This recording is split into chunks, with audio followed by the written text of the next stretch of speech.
Speak to Jake yet? Yeah. How's he doing? Good, man. Send him a message. From Nigeria. All the haters last night, their storyline was that you were moving around a lot. Boxing? I know, I just don't get it. I'm a little disappointed, but I also know how good he is. Man. But I had him wobbled at one point. You landed that right hand. I wish I had more than 3 weeks to prepare. Unless I die, people will still hit. Anthony Joshua sends a message to Jake Paul in the hospital. And the way it comes out is so casual, it almost steals the scene. A reporter asks AJ if he spoke to Jake after the fight, and Joshua just goes, yes. Like he's confirming he replied to a group chat. Speak to Jake yet? Yeah. How's he doing? Good, man. Send him a message. From Nigeria. Then the follow-up comes, how is he doing? And AJ hits them with, good man. Heavyweight professionalism. Imagine getting your night ended and the same guy checks in like, you good? That's boxing etiquette at the highest level. In awe of the fact that you do what you do. I mean, it's not that hard to get your beat. Anthony Joshua hits you with probably his hardest shot that we've seen drop every other single fighter. Not only did you not get knocked out, you dropped and said, wow. I was on the ground. I was like, that was a good shot. Talk to me about what your jaw feels like. It's like a baseball in there. 4 titanium plates. How many do you have? Just one. After the fight, you open your mouth, and I was the first to see it. I went, oh. What was it like for you seeing Jake fight AJ? I want to get in that ring and punch Eddie Hearn, for instance. Why? Because I don't like his smug face. It's kind of funny too, because Jake goes from dodging right hands to getting a wellness update from Anthony Joshua. And somehow it feels completely normal. Say what you want about the fight, but moments like that remind you this wasn't personal. It was business. And once the bell rings for the last time, respect shows up before the ice pack does. They gave me the VIP suite as well. That's why I was right on the ring. Hey, so what are you going to do? You fought every single round. It just pissed him off, and then he broke Jake's jaw. I told everyone, though, that I would do better than Francis and that Francis kind of got no chin. Francis low-key soft. All the haters last night, their storyline was that you were moving around a lot. Unless I die, people will still. And after that calm, respectful message from Anthony Joshua, the tone swings hard when Joe Rogan jumps in because now it's less etiquette and more brutally honest couchside analysis. I'm listening to Joe, and I get why this hit differently for him. That guy did great for someone who's been boxing for like less than a decade. He has had no real professional opponents other than Tommy Fury that were legitimate world-class boxers. I don't even remember what happened in the Tommy. He lost a close decision, but it was a good fight. It was a good fight, though. He's a good boxer. If he wasn't a YouTuber, people would be way more impressed with him. Yeah. The problem is he was like a famous kid, and then no one took him seriously. Yeah. But and then he started too with like more spectacle-ish fights. People were like, "Oh, this is your." He fought, Nate Robinson, like a basketball player. But the thing is, he knocked Nate Robinson dead, out, and it's the way he did it that I was trying to tell people. I'm like, no, that was skillful. He's not laughing at Jake. He's actually impressed and slightly alarmed at the same time. Like, yeah, he shouldn't be here, but wow, he actually showed something. Joe's point that if Jake wasn't famous, people would have called this a gutsy performance is uncomfortable but fair because surviving until round 6 with a giant heavyweight is not normal behavior. He gives Jake credit for the movement, the awareness, and even that split-second oh no realization after the big shot, which honestly might be the most human moment of the whole fight. So nuts, right? Just the fact that he's willing to fight the 2-time heavyweight champion, former Olympic gold medalist. Yeah. A guy who's gigantic in his prime, built like a Greek god. Yeah. And you're going to stand, and he's a one-punch killer. And you're going to stand in front of that guy, and he avoided shots till the 6th round. He just started getting tired. Yeah, his movement in that fight was crazy. It was very good. Yeah. It was very good. He was really keeping him moving around the whole ring, and then you can't afford to get tired. That's the thing is, like, he gets tired in a lot of his fights in the later rounds. You should really sort that out. Because if he had a much bigger gas tank, like if he was training with like some of these elite world-class strength and conditioning coaches and just worked on his cardio, he'd be beating way more guys. You think so? Yeah.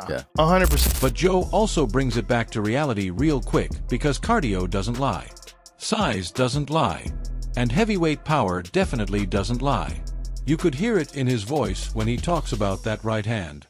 Not height. Not drama. Just concerns like, yeah, that one cost something.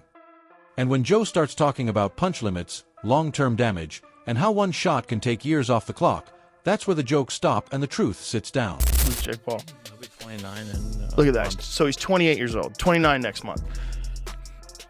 Don't do this very long, because there's a price that you pay that is not worth it. Yeah. It's not worth it. And that price is depression, deep depression, a severe brain imbalance that's going to lead you to addiction.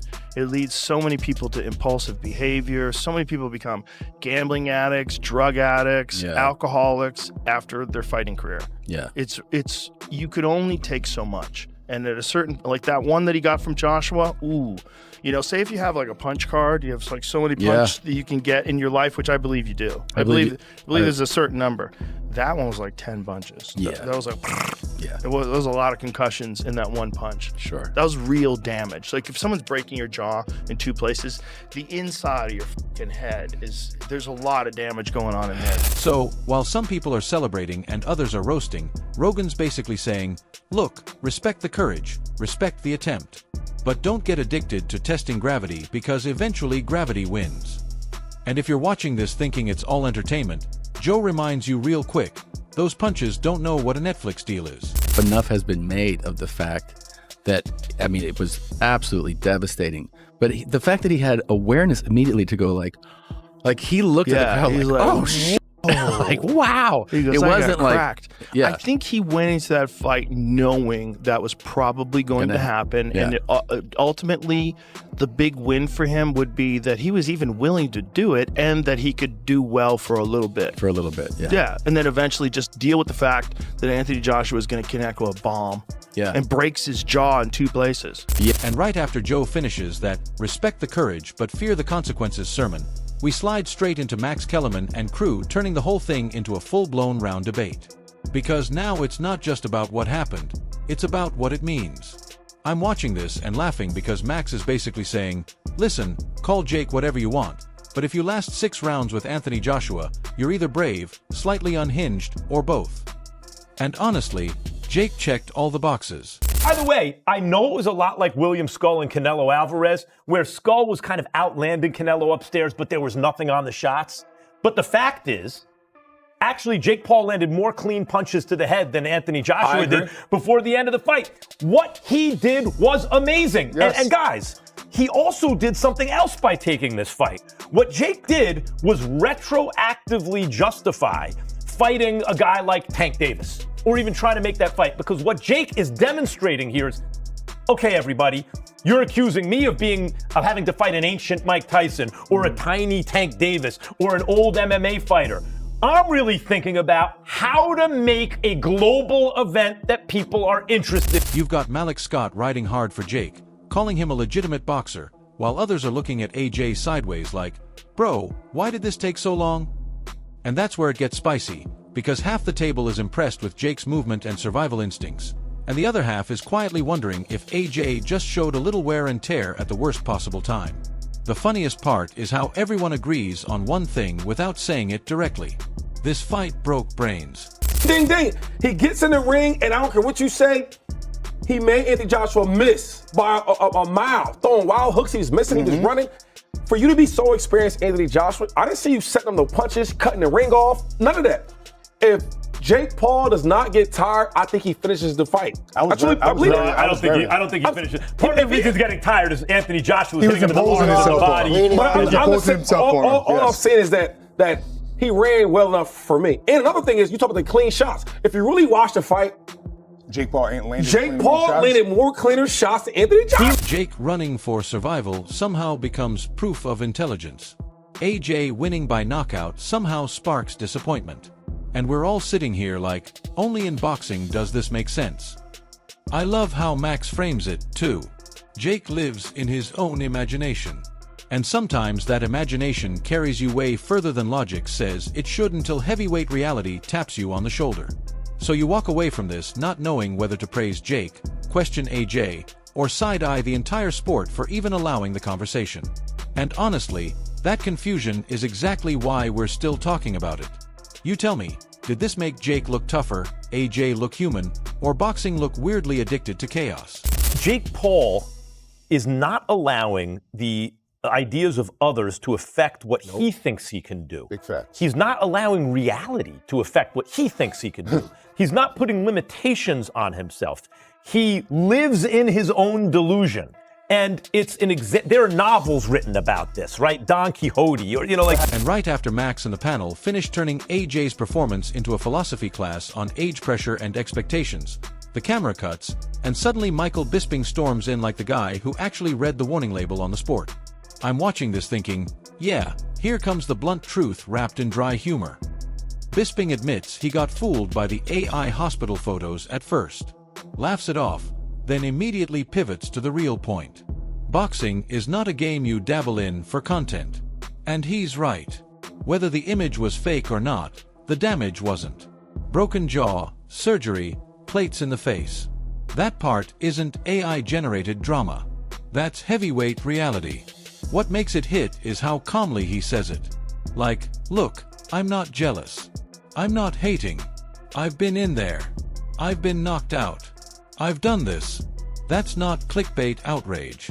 And that's a veteran saying you don't skip weight classes and life lessons at the same time. I'm gonna talk about this. Look at that. That is insane. Now, of course, if you scroll down, readers contact AI fake image alert. I'll be honest, I just did another video. And I didn't even see that, right? So it is AI. But the reality is that it still could be real. There's another video out there where Jake Paul's lying in a hospital bed and his face is all swollen. And he's like, I'm okay, guys. Pray for me. Just pray for me. Thought I would win against Anthony, but here I am with a broken jaw, learning the hard way.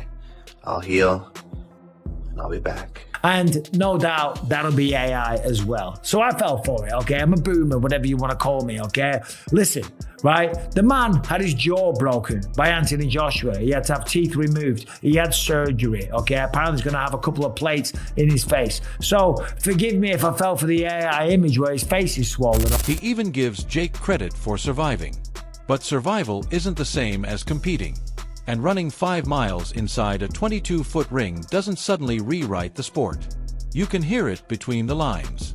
This isn't about mocking Jake. It's about respecting the line between entertainment and danger. And when Bisping really leans in, that's where it gets uncomfortable in a good way, because he starts calling out the spin, especially from the people paid to protect the brand. I'm sitting there nodding when he shuts down the "it was just size" excuse. Like, nah, size matters, but skill matters more. And Anthony Joshua has both. Watching Bisping react to managers defending the game plan feels like hearing someone cut through PR fog with a pair of scissors. He respects courage. He respects money earned. But he keeps repeating the same simple message that nobody wants to hear. Fight someone your own size, and you'll earn all the respect you're chasing. The funniest part is how calm he stays while saying stuff that would set the internet on fire. Like, yeah, fair play, but also don't do this again. No yelling, no wild insults, just that dry British delivery that somehow hits harder than shouting. Whilst Jake Paul goes off to hospital and has to have surgery, and yeah, those AI images are probably bullshit and all the rest of it, right? He's sitting there counting his money. Listen, Jake Paul's made loads of money. He's had lots of big lucrative fights, and he probably will continue to have more. And I wish him the best of luck. I really do. Just box someone your own size, not a 35er, not a super heavyweight, not a 2-time world champion, okay, or a gold medalist at the Olympics. Fight a cruiserweight and fight someone up and coming. Simple as that, right? And then everyone will give him a ton of... So when you zoom all the way out, this whole saga feels like boxing holding up a mirror to itself. Argue it out respectfully. And yo, don't ever forget to like, share, and subscribe to Boxing Hot Zone. See you in the next one.